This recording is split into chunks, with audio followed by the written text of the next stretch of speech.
What is up, weather enthusiasts? I'm your host, Pat's Path Predictor. Let's get right into the weather.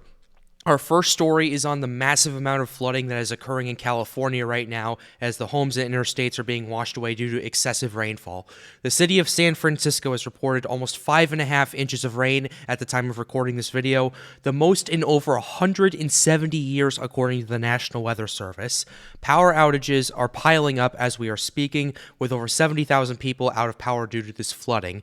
A flood watch is in effect for much of northern and central California due to more systems moving through California and bringing tons of rain and snow, especially to the Sierra Nevada mountains. This flood watch is in effect until Thursday night in San Francisco and until Friday morning in Sacramento. Interstates have been closed due to flooding, including I-10 and I-80. As of January 3rd, 2023, 2 people have been killed in these floods, one drowning in his vehicle in Sacramento, and the other being crushed by a falling tree in Santa Cruz. Remember to turn around, don't drown, as we are expecting a lot more rainfall to come. If you can, stay off the roads while it is raining, as the ground is saturated at this time, and a little rain can cause a lot more flooding and a lot more landslides. We've already seen many state routes shut down due to this. Basically, it's the best thing to do is not drive while you can. If you must travel, travel slowly and avoid roads and to have water on them. With that being said, we're going to go ahead and move on to our next story, which is the severe weather outbreak that is going on in the Deep South. I reported here on Pat's Path Predictor that a mid-latitude cyclone is impacting much of the United States, with a major snowstorm occurring in the Great Plains and Upper Midwest, and severe weather occurring in the Deep South in states such as Arkansas, Louisiana, Texas, and Oklahoma.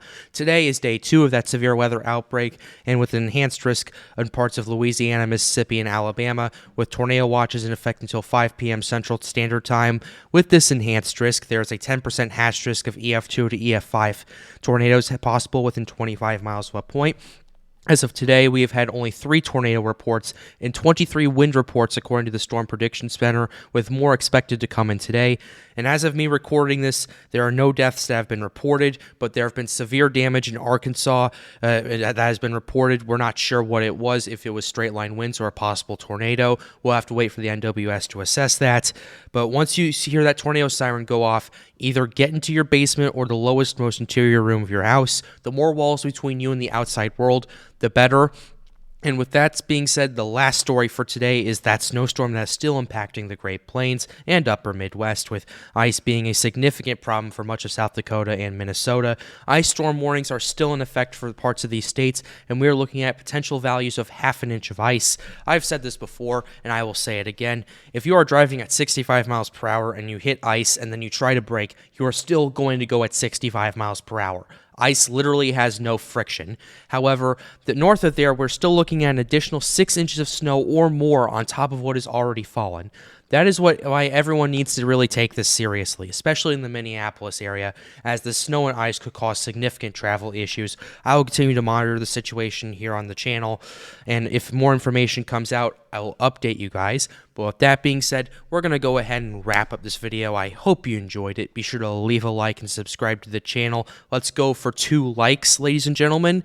The goal of this channel is to get more people engaged with weather. But with that being said, have a wonderful day. Stay safe.